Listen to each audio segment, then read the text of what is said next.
Welcome to the Art of Badassery, where I explore what it takes to live life on your own terms, break free from the status quo, and unleash your inner badass. Whether you're a rebel at heart or simply seeking inspiration to step outside your comfort zone, this podcast is for you. I'm your host, Mahara Wayman, and each week I dive into the stories, insights, and strategies of those who have mastered the art of badassery and are living life to the fullest. They smile when no one is looking. Welcome to the Art of Badassery podcast. My name is Mahara, and I'm so excited to have my good friend Jodie Graham join us for her second visit on the show.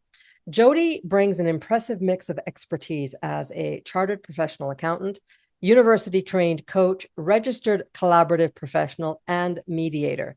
She combines financial know-how with compassionate coaching to help people navigate the challenges of divorce. Having personally experienced divorce, Jodie understands the emotional journey that her clients face. Her unique approach blends empathy with practical strategies, ensuring her clients receive holistic support during the tough times. We are going to dive into her work with the Bank Code Personality Science System and explore how mastering communication skills can transform both personal and professional relationships. But of course, we want to know about her badassery. So let's start there. Jodie, first of all, welcome back to the show. How you been? Oh, great. Thank you for having me back a second time. I think I'm your first person that gets to do it twice. So exciting. All right. So love that who you're working with today and what it is that you bring to that experience. And we are going to get to that. But can you take us back to what it was you felt that you learned about yourself when you were going through divorce? So I went through divorce back in 2013. My ex-husband, when I went through the collaborative process, which, nobody should ever go through the court process. It's a horrible process, but we started out going through the mediation process and ultimately ended up going through the collaborative process. And the one thing that I learned through that, and I didn't have the language for it back then, but really what that process looks through and works through is the interest-based negotiation and really looking at what's within the best interest of the family unit, what's within the best interest of our kids, what was in the best interest for me, what was within the best interest for him. And like I said, I didn't have the language back then, but it was just such an empowering process. I felt like I had a say in what the outcome of it would be. Going through the legal process, if you're going through the courts, you have a judge that doesn't know anything about you, making your decisions for your future. And I just found it to be such an empowering process where I felt like I could say yes and no to certain things. There were other parts of it that were hard because there were things that I wanted to go a certain way and they didn't. But I grew during that time. And what got me into divorce coaching in the first place is after all was said and done, at one point, my ex-husband said something about, this divorce, it's your fault. It was me that chose to leave the marriage. And he said, it's your fault that all of this cost me $12,000. And I just about fell off my chair because it only cost me four. Why the discrepancy? So here's what I figured out in having some conversation is because I am a chartered professional accountant, spreadsheets don't scare me. And so I would meet with my lawyer, talk a little bit about kind of how we might handle some things. I would go and then do my own number crunching, build my own spreadsheets, look at the scenarios. What does this mean for my future? What does that mean for my future? And then we would meet for what they call a four-way meeting. So him and I, and then our two lawyers, we would spend the afternoon hashing things out. I would have a 10-minute debrief with my lawyer after. I would go away and I would work through my scenarios. What's this all going to mean? My ex-husband was doing the same, only he was doing it with his lawyer because he is not computer savvy. So working through a spreadsheet is just something he wasn't going to do. And so he was struggling to understand some of it. He was in absolute overwhelm. Like he's not a stupid man, but he was in absolute overwhelm and was having a hard time figuring out, okay, what does this mean for me in the future?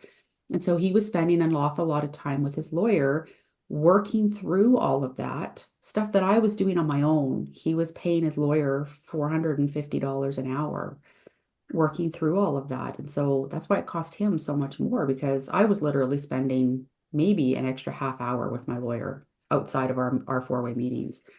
Whereas he was spending hours with him because he just was feeling extremely overwhelmed. And then, so that was in 2013.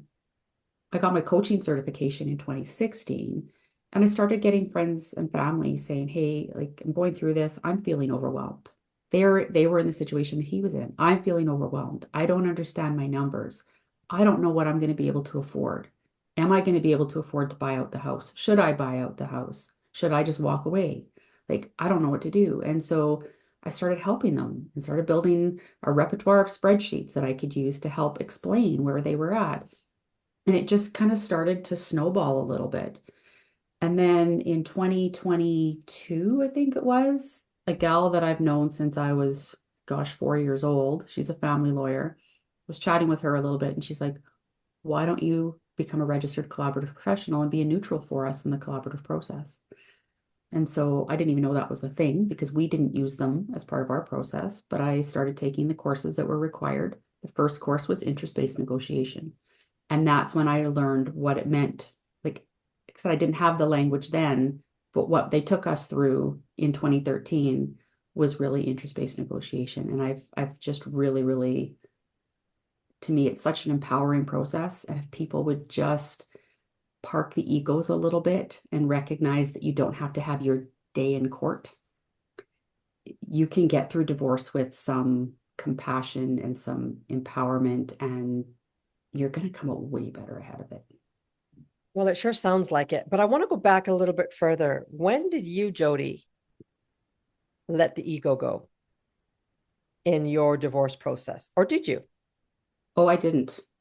I didn't. I actually ended up having a nervous breakdown during our divorce, honestly. Yeah, because I was trying so hard to maintain control of everything and to be the badass in all of it and stand my ground. I was gaslit a lot during my marriage, and I was bound and determined I was not going to let that happen through the divorce. So I kept my guard up a lot.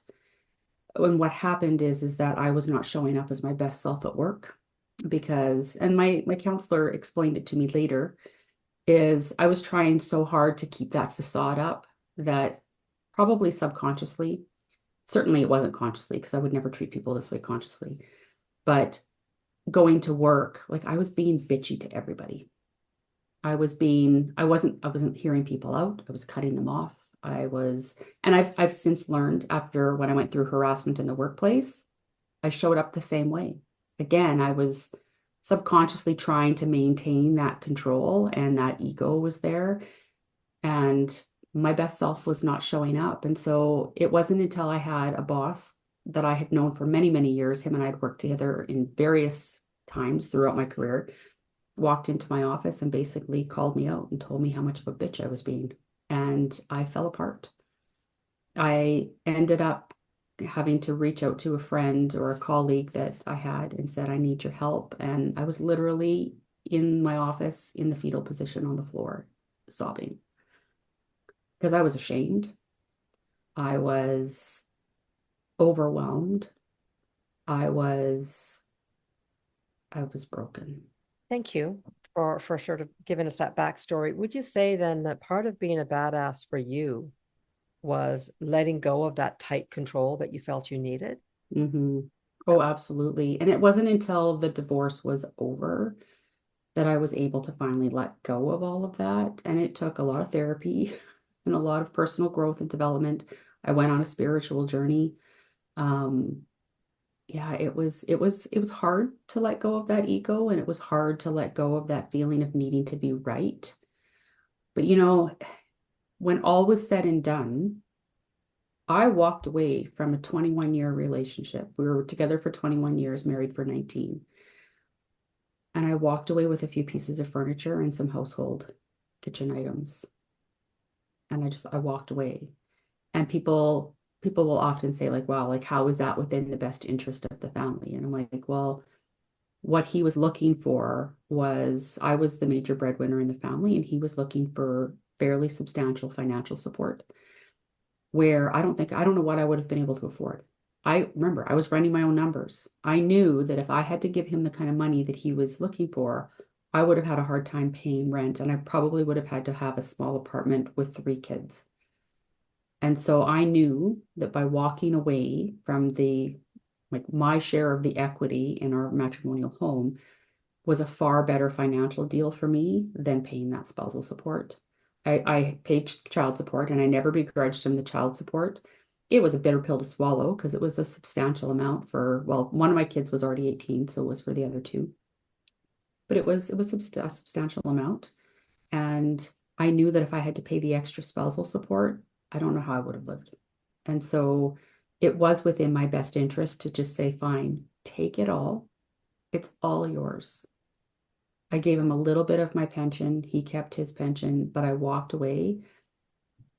And I am more financially stable now than I ever was when we were married. I have more money in my savings.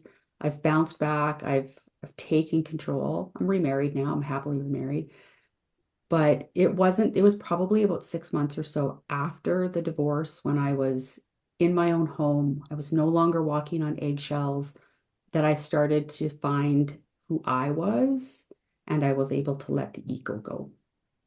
So thank you for that as well. Talk to us a bit about this idea of finding out who you are, because you and I have worked together. We've run a retreat together. It's language Hmm. that coaches recognize, get to know yourself better, be authentic. And it's actually the base of being badass is Hmm. finding yourself.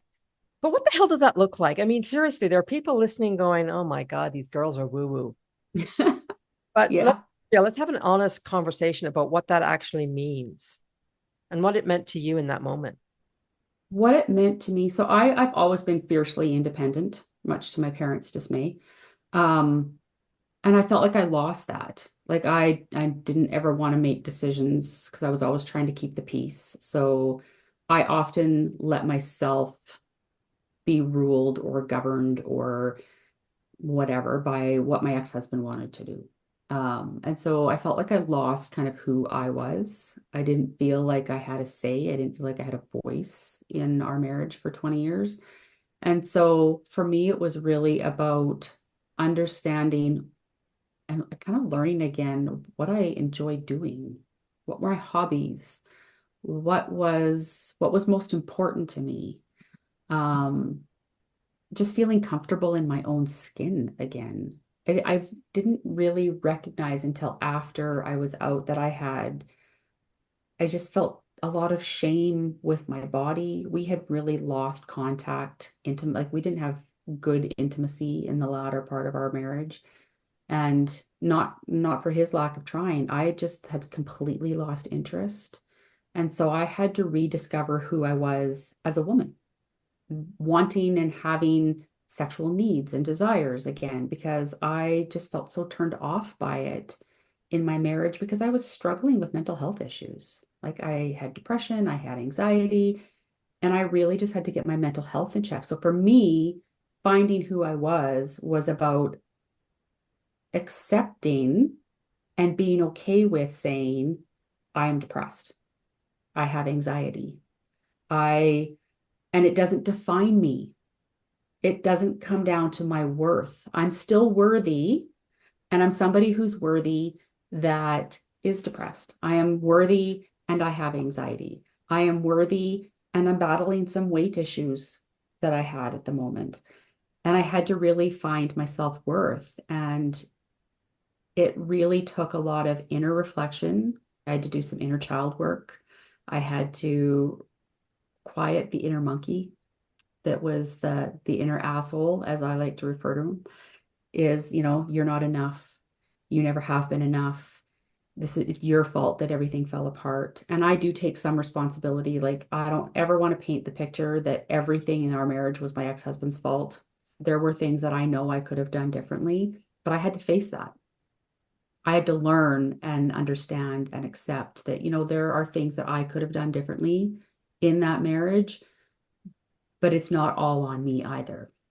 And so it really was, and self-forgiveness was a big part of it. Like the guilt that I had after walking away. I got myself into financial trouble after I walked away because the guilt was so high that it was like, well, I don't want my kids to want for anything. I bought them each a TV for their room. I bought them all new fancy bedding for their bedrooms. I walked away and left all the stuff at home, so, or the matrimonial home. So I bought them all new bedroom suites, and I had to buy, like, I just went on a spending spree because I didn't want them to ever think, well, we used to have that, now we don't. And I got myself into financial trouble where I literally went to the bank and I had to beg them because they consolidated all my debt at the onset of my divorce. And then 2 years later, I was back again saying I need to consolidate debt. And they're like, you are a high risk woman. Well, no, we're not going to give it to you. And I was absolutely panicked because I could not get ahead. My credit cards were maxed out. I was just in debt. And so I begged them to give me another chance. They gave me another consolidation loan. I lowered my credit on my credit cards. Just did everything possible. And within about 3 years after that, I was debt free with the exception of my mortgage because I just had to get focused and get real because I just lost control. Okay, I want to jump in here. So many great things that you've shared with us, and I'm sure our listeners can really appreciate a lot of them and maybe relate to them. One of the things that really stuck out for me though was this idea that while we can want to feel badass, there are sneaky little components of Mm, that we often still tell ourselves. And those stories can result in debilitating feelings like guilt. So let's go back and talk a little bit more about these narratives that you had in your head of I'm not good mm. and I need to use money, whatever the stories were. What were some of the biggest ones in that time? Whether you call it inner asshole or limiting belief or storytelling, doesn't matter. Share with us what some of the biggest ones were. The biggest one is just that I'm not enough. I am not enough of a mom for my kids. I am not enough of an employee where I'm at. It's like I felt like I was a fraud. And I felt like at some point the gig was going to be up and everybody was going to discover that I wasn't as strong as I was professing to be. Like I said, I've been a consummate independent, like no one was ever going to tell me what to do. I've been so fiercely independent my entire life. And walking away from that marriage, I had a fear that I was going to be discovered as being somebody who wasn't as strong as I've always professed to be. And I always was just kind of waiting for that next shoe to drop. And it was so hard to realize and recognize that, you know what, you are strong. Like it, it just took a lot of self-reflection, a lot of journaling, a lot of journaling.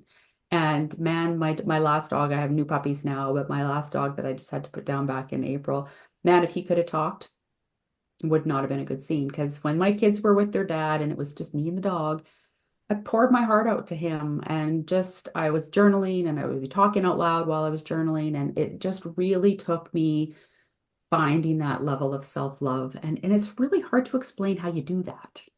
Yeah, And as I coaches, we try and we do everything we can, but it really, there's kind of that aha moment where you realize and recognize, you know what? You don't get to where you are if you're not strong.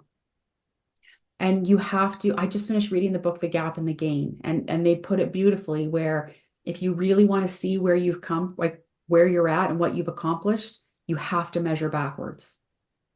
You have to measure backwards. So when I think of where I am or where I was, say, 5 years post-divorce, and I measure backwards, I was falling apart. I was in the fetal position on my office floor. 5 years later, I was now debt free because I had got my shit together and I started to recognize how strong I was. And I put in a plan and started watching my money and started making better choices. That was the growth.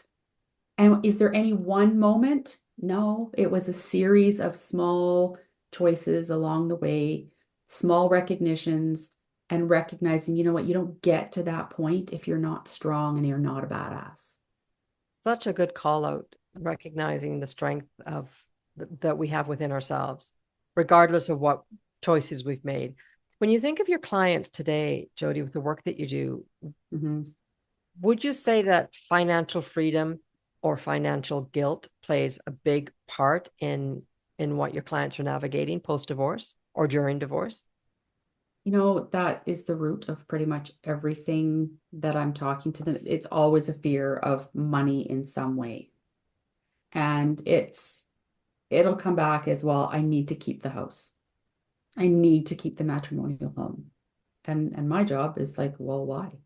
Why do you need to keep it? Well, but this is where my kids were born. This is what my kids understand. And it's like, okay, but your kids are going to be happy wherever you are. They're just four walls. But part of my work that I do with them is, okay, so what does it mean for you to keep that matrimonial home? What does it do to you financially? And so much of the anxiety is around, what am I going to be able to afford? What am I not going to be able to afford? Am I going to be able to get child support? Am I going to be able to get spousal support? Most of my clients are women, because my ideal client are ones that are feeling overwhelmed with the process. They're feeling overwhelmed with their numbers. They don't know what they mean. They don't know what that means for them going into the future. And so I'm really helping them to build financial literacy. And so many of them are just, they're feeling paralyzed because they just don't know that they're going to be okay. And I've had conversations with, and I'm not going to get into the whole relationship thing, but there was one person that really just kind of dismissed me when I said, you know, I was leaving my husband and going to get divorced, and just kind of left me hanging. And I did say to them later, I'm like, you know what, it really hurt that you just kind of said, I don't know what to say, and hung up. And I'm like, all I needed to hear was, you're gonna be okay. And they're like, but I didn't know if you were gonna be okay or not. And so I didn't feel like it was appropriate to say. And I'm like, really? I'm like, everybody's gonna be okay. Everybody coming out of divorce is going to be okay. It's, what does okay mean to you? How do you define okay? And Yeah, how do good call. you, yeah, like it really comes down to what you're telling yourself, right? You can sit in the pity party, and I tell every single one of my clients, there is life after divorce if you choose to live it. Okay. So part of being a badass is making choices for yourself and recognizing that Absolutely. you've been making choices all along. Up until now, you may realize that those choices actually don't work for you. And, Yeah. I have this conversation fairly regularly with my clients when I'm coaching them is you have agency in your life. Look at all of the choices you've made. Yes, some of them may not have turned out the way you wanted. You may feel some guilt or remorse or disappointment, but you still have agency. You still have Mhm. choice. All right, so let's bring it forward a little bit. I can't help my eyes keep going to the bank code in you behind you. What the hell's that? So, bank code is a personality science. It was designed by a gal by the name of Sherry Tree down in the US. And where it started, so she worked in the financial planning insurance industry. And she got really tired of hearing that in order to get a yes, you have to get more no's. And she thought, this is just stupid. So she thought, you know what? What triggers people to say yes, and what triggers people to say no to financial decisions? So there's all kinds of different personality science out there. There's like DISC and SDI and Myers-Briggs and all kinds of different ones.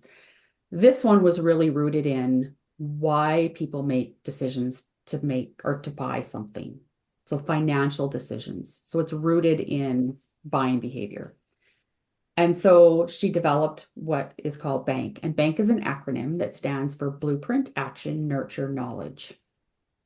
Okay. So each one of the four personalities will make a decision for different reasons when they're making a financial decision, or even in relationships. So let's kind of walk through quickly. We got blueprints, very structured. Credentials mean a lot to them. They love process. Um, Timeliness is so important to them. Like, you don't ever want to be late with showing up with a blueprint. Action individuals, they really love freedom. They're more of the risk takers. Blueprints, not risk takers at all. Actions, they're willing to take a risk. They're just looking for the opportunity and they want things to happen faster. Nurturers, just like it sounds, they're grounded in relationship. Their community is very important to them.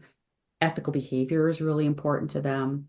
And then you have your knowledge, which are their research. They're a little bit more tech. They like big picture thinking.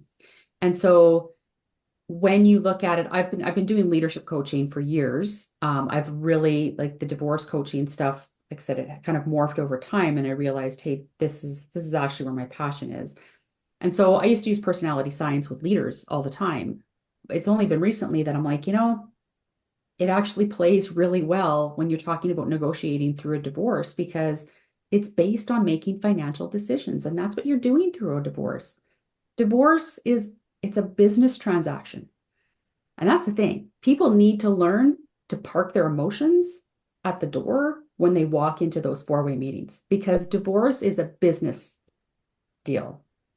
Ding, ding, ding, ding, ding, ding, ding. I've never heard anybody say that before.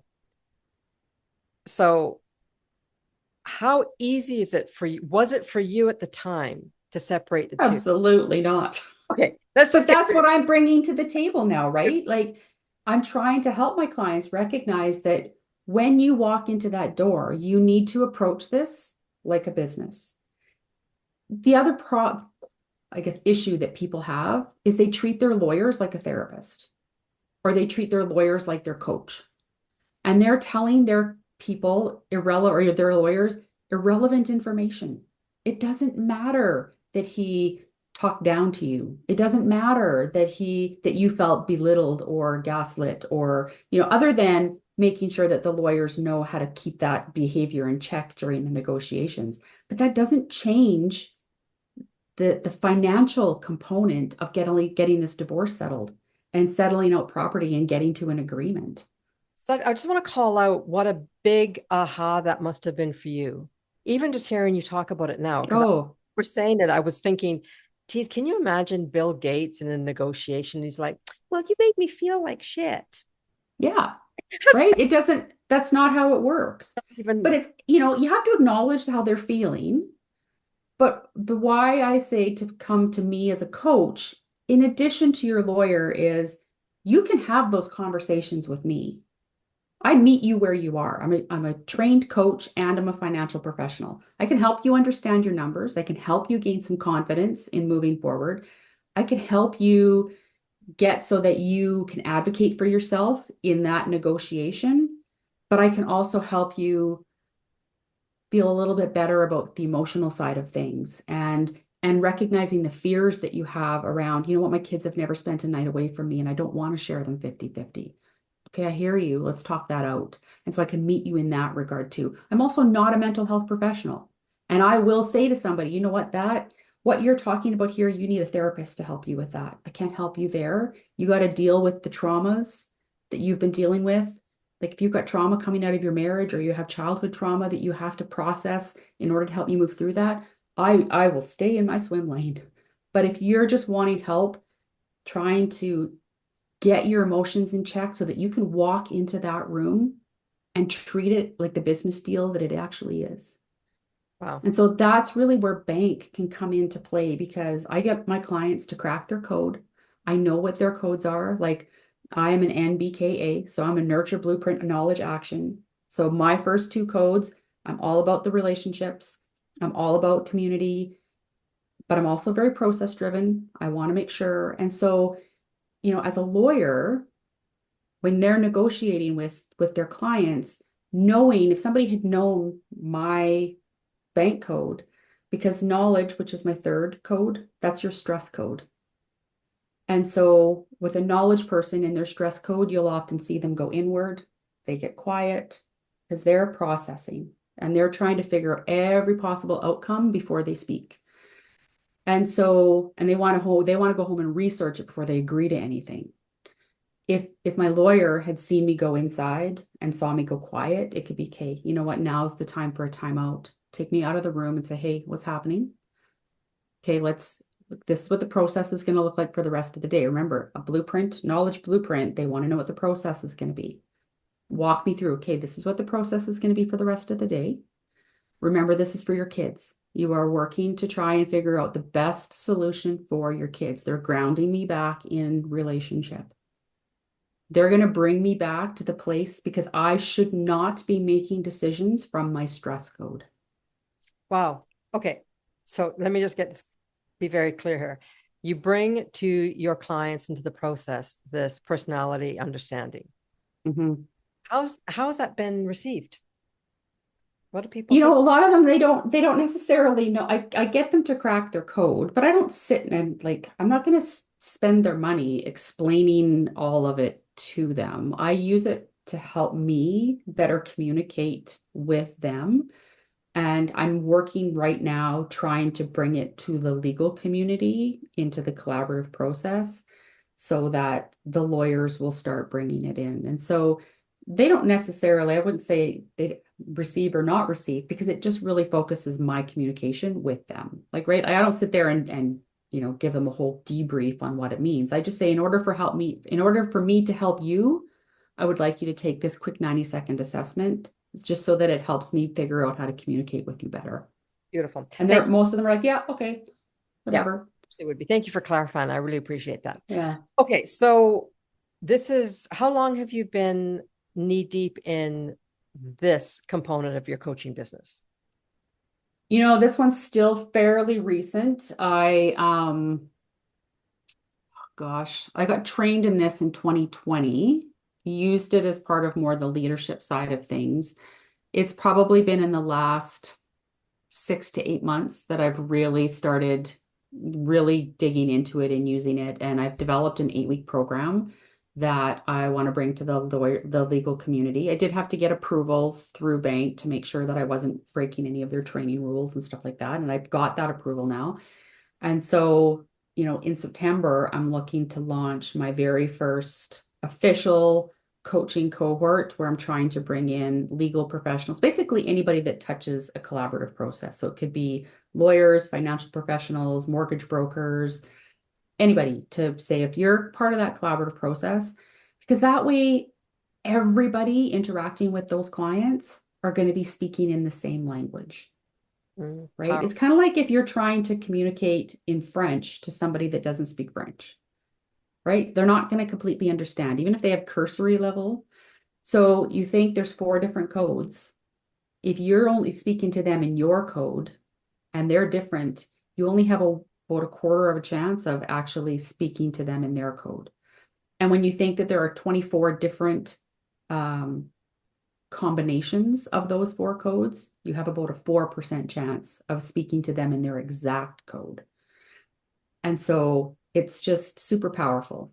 So correct me if I'm wrong. What I'm hearing is you've actually got two ideal clients. You've got the people that are going through the divorce and Yeah. the people that are supporting them in their divorce.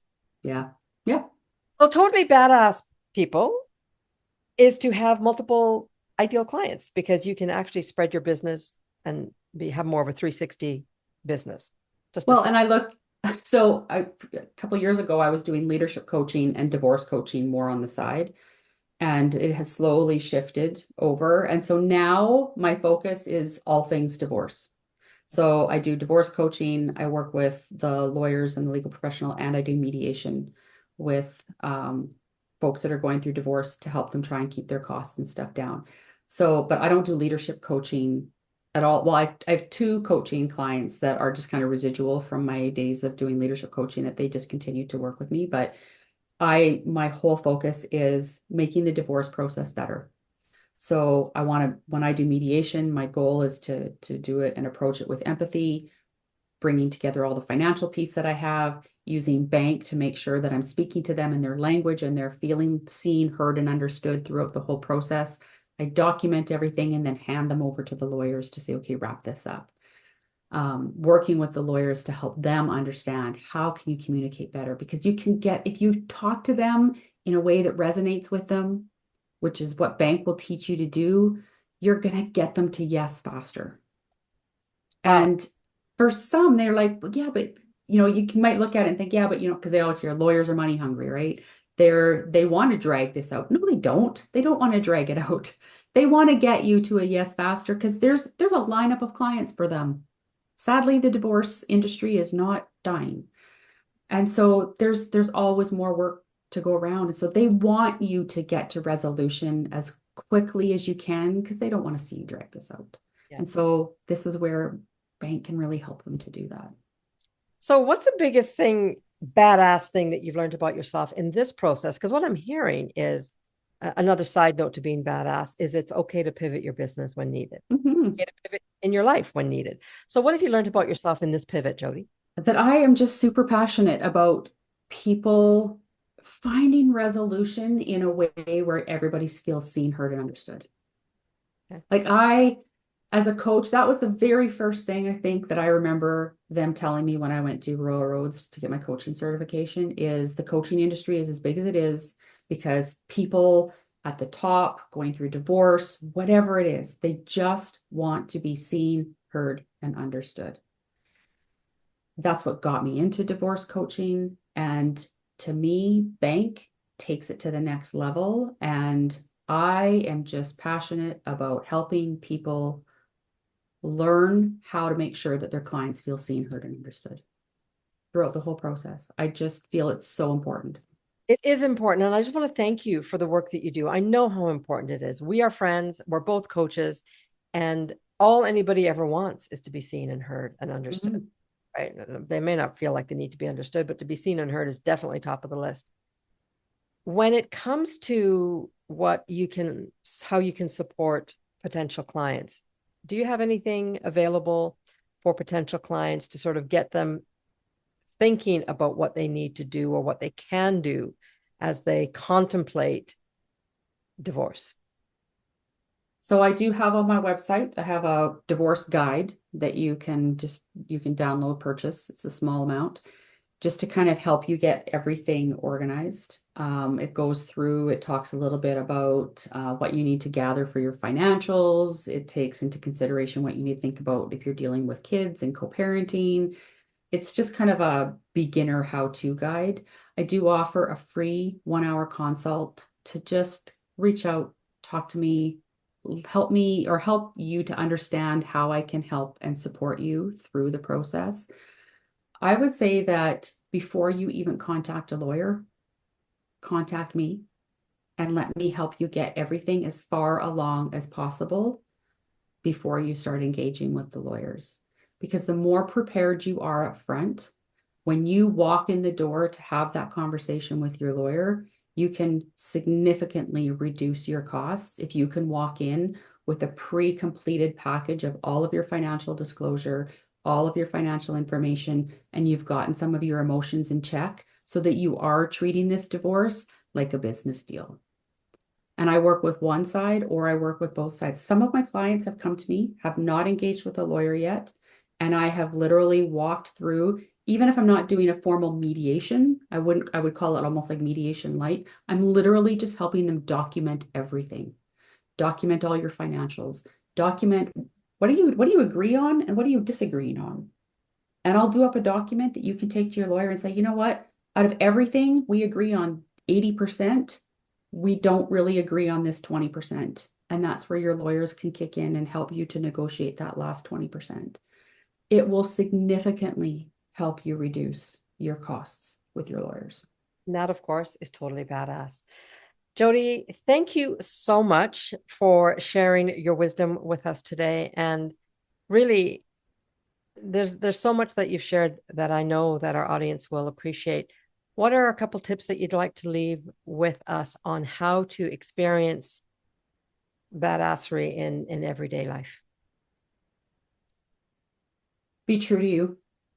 Be authentic in what and how you want out of life. Like go through life kind of unapologetically. Like that, and I don't mean that like be rude and don't be all, but live your life on your terms and don't apologize for being badass and who you are. Like you should never have to apologize for being authentic. And so just approach your life with gumption, gusto, like passionately, and don't apologize for that. The people that are going to come around along in your life with you are the people that are meant to be there. And if you change and grow and develop, some people might fall off, and that's okay. Everybody comes into your life, what is it, reason, season, or a lifetime? As you're growing and developing, if people drop off, that's okay, but just be you, be authentic. All right, you heard it here, folks. Be authentic and be you. It's what being badass is all about. But Jodie, I want to thank you again for joining us today and giving us an update because it's been over a year since you first were on the podcast. Mm. And can you just let us know how can our listeners reach you? What's your website? My website is empoweredcollaboration.ca.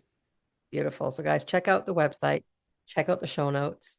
Everything that you need to know on how to connect with Jodie will be there. And we would love your feedback on our conversation today. And if there's anybody that you know that you think may benefit from this particular episode, please do share it with them. And as always, I do ask that you rate and leave us some feedback. My name is Mahara. This has been the Art of Badassery. Thanks to my guest, Jodie Graham, today. We'll see you next week. Take care. Thanks for tuning in to another badass episode. Your support means the world to me.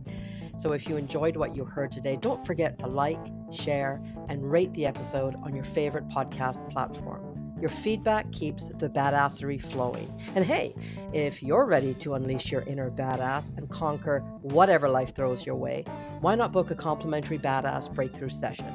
Just click the link in the show notes to schedule your session, and let's kick some serious butt together. Until next time, stay fearless, stay fabulous, and of course, stay badass. This is Mahara signing off.